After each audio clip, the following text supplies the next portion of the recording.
Morning बच्चों। बच्चों,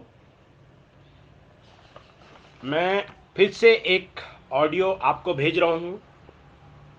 और पिछले ऑडियो में या वीडियो में मैंने आपको यूरोप में राष्ट्रवाद में चैप्टर नंबर 1 का राष्ट्रवाद क्या है, राष्ट्रवाद का उदय उदय कहाँ से हुआ है, राष्ट्रवाद का उदय के कारण, और राष्ट्रवाद यानी कि जब फ्रांस की क्रांति हुई थी उस समय कौन कौन से सुधार हुए, उस पर मैंने एक चर्चा की थी। आज मैं चर्चा कर रहा हूं कि जब राजशाही था यानी कि लुई 16 था, लुई 16 के खात्मे के बाद फ्रांस में किसने शासन किया, उस पे चर्चा कर रहा हूं। जब फ्रांस में राजशाही खत्म हुआ तो एक ऐसे व्यक्तित्व का उदय हुआ जिसका नाम था नेपोलियन बोनापार्ट। नेपोलियन बोनापार्ट 1799 में फ्रांस की सत्ता में काबिज हुआ और 1804 में नेपोलियन बोनापार्ट ने नेपोलियन संहिता का निर्माण किया। नेपोलियन जो इतने शॉर्ट टाइम में फ्रांस की सत्ता में बैठा, उसके पीछे कुछ कारण थे। नेपोलियन इससे पूर्व सैनिक था और धीरे धीरे सम्राट बना और कुछ सपने दिखाए, कुछ फ्रांस की जनता को सपने दिखाए, कुछ सुधार किए, उन्हीं पे मैं चर्चा कर रहा हूं। और जनता धीरे धीरे नेपोलियन की ओर आकर्षित होती गई। जब नेपोलियन बोनापार्ट 1804 में सत्ता में बैठा यानी कि अपनी संहिता का निर्माण किया, तो सबसे पहले उन्होंने क्या, एक नए संविधान का निर्माण किया। यानी कि जो राजशाही था उस समय बहुत सारी ऐसी असमानताएं थी, कोई अधिकार नहीं थे, किसी प्रकार की कोई भी संविधान का पालन नहीं होता था।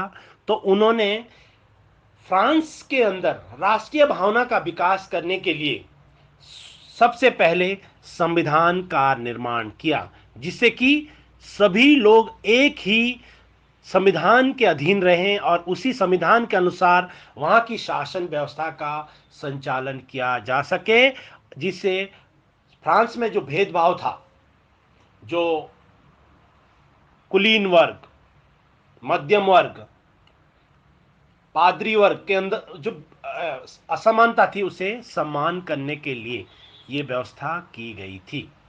पहला पॉइंट। दूसरा बिंदु है विशेषाधिकार की समाप्ति। जहां पर राजा शासन कर रहा था उसके साथ कुलीन वर्ग था, यानी कि वो वर्ग, कुलीन का मतलब है वो वर्ग जो पैसे से धनवान थे, राजा को पैसे देते थे और वहां की शासन व्यवस्था अपने अनुसार संचालित करवाते थे। तो वो जब राजा को पैसे देते थे, अपने अनुसार शासन व्यवस्था संचालित करवाते थे। ऐसी स्थिति में जो निम्न यानी कि गरीब वर्ग है, किसान वर्ग है, उनका शोषण होता था। तो जो विशेषाधिकार प्राप्त थे, उस विशेषाधिकार का नेपोलियन ने खात्मा किया, समाप्त किया।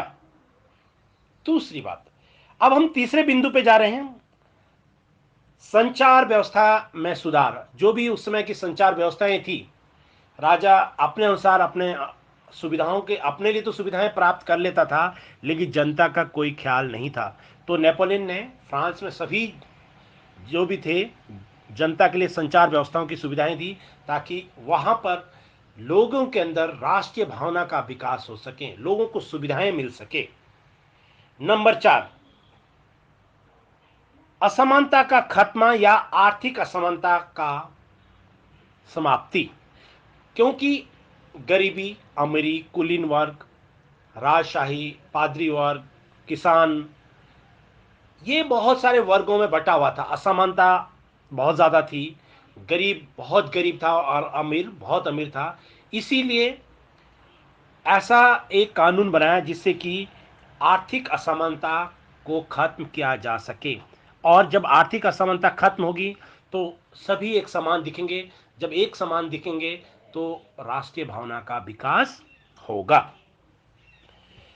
जो पांचवा बहुत महत्वपूर्ण पॉइंट है, नाप तोल की व्यवस्था। समान नाप तोल की व्यवस्था, क्योंकि छोटे छोटे राज्य या छोटे छोटे भागों में अपने अनुसार अलग अलग नाप तोल की व्यवस्थाएं थी। नेपोलियन ने सर्वप्रथम जो है समान नाप तोल की व्यवस्था की, ताकि सभी पूरे फ्रांस में एक नाप तोल व्यवस्था चल सके। अगला जो पॉइंट है, समान मुद्रा का चलन। बच्चों, समय समय पे राजा अपने अनुसार अपने मुद्रा का संचालन करते थे, निर्माण करते थे, व्यवस्थाएं बनाते थे। लेकिन नेपोलियन ने एक मुद्रा का चलन किया ताकि पूरे फ्रांस को एक सूत्र में बांधा जाए, पूरे फ्रांस को एकता में बांधा जाए। तो एक समान कानून व्यवस्था, एक नाप तोल व्यवस्था, एक संविधान, इस तरीके से हर अलग अलग एंगल से, अलग अलग तरीके से एकजुटता लाने के लिए नेपोलियन ने काम किया। फिर से एक में अगला पॉइंट नंबर 7 है, राष्ट्रवादियों का सम्मान। जो फ्रांस में अपनी राजशाही के या राजतंत्र को खात्मा करने के लिए जिन्होंने अपनी जान गंवाई, जिन्होंने आंदोलन किए, जो आंदोलनकारी थे, नेपोलियन ने उस भावना को बनाए रखने के लिए आंदोलनकारियों को या राष्ट्रवादियों का सम्मान किया गया। या जिन क्रांतिकारियों ने अपनी शहीद हुए थे एक हिसाब से, उनकी जो विधवाएं पत्नी थी, उनका भी नेपोलियन बोनापार्ट ने सम्मान किया, ताकि ये परंपरा आगे बनती रहे, राष्ट्र के प्रति लोगों का सम्मान बढ़ता रहे। अगला बात है, एक समान शुल्क व्यवस्था। क्या था कि हर राज्य में अपने अनुसार अपने शुल्क थे, जिससे कि जनता या गरीब या किसान का शोषण होता था। इसी जो ये व्यवस्था थी, असमानता जो थी, इसको खात्मा किया, इसको समाप्त किया। और जो है एक समान, सभी पूरे फ्रांस में समान शुल्क व्यवस्था लागू की गई। यहां मैं आपको फिर बताना चाहता हूं कि नेपोलियन जब फ्रांस की सत्ता में बैठा तो उसने ये जो काम मैंने आपको बताए थे, और मैंने लिख के भी भेज दिया आपको, ये किए। लेकिन जब देखा कि फ्रांस बहुत आगे बढ़ रहा है बच्चों, तो ऐसी स्थिति या इसका प्रभाव फ्रांस के बाद धीरे धीरे बाहर यानी कि पूरे यूरोप में भी फैलता गया। इस पे मैं जरूर आगे चर्चा करूंगा कि यूरोप में राष्ट्रवाद का निर्माण कैसे कैसे हुआ, पूरे विश्व में राष्ट्रवाद का निर्माण कैसे हुआ, इसी पे आगे हम चर्चा करेंगे। क्योंकि जो नेपोलियन बोनापार्ट ने फ्रांस में किया था राष्ट्रवादी भावना के विकास के लिए, यही चीजें धीरे धीरे आगे बढ़ती गई। पहले यूरोप में बढ़ी, फिर पूरे विश्व में बढ़ी। लेकिन यहां इस बात को आपको ध्यान रखना पड़ेगा कि जिस राजतंत्र को खत्म करने के लिए फ्रांस ने इतनी बहुत कुछ मेहनत की और बहुत कुछ प्रयास किए और नेपोलियन बोनापार्ट को सत्ता में बैठाया, लेकिन धीरे धीरे नेपोलियन बोनापार्ट भी क्या कैसा होता गया, तानाशाह होता गया।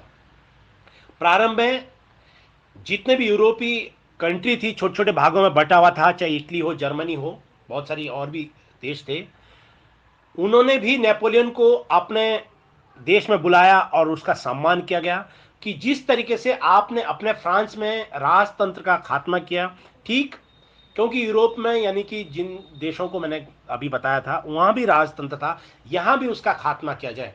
और नेपोलियन का जो उद्देश्य वो बदल गया।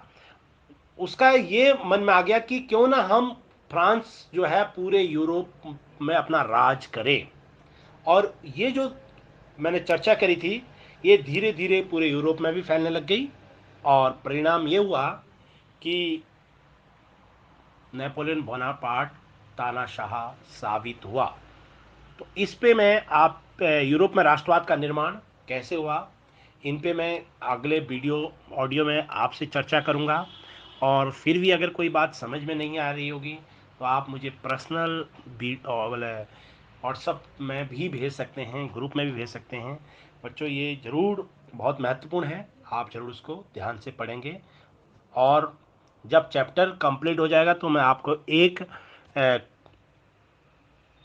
सेट क्वेश्चन बना के दूंगा और जिसको आपको सभी को आंसर लिख के भेजना होगा, इसलिए ध्यान से पढ़ें। Thank you. क्रांतिकारियों ने अपनी शहीद हुए थे एक हिसाब से, उनकी जो विधवाएं पत्नी थी उनका भी नेपोलियन बोनापार्ट ने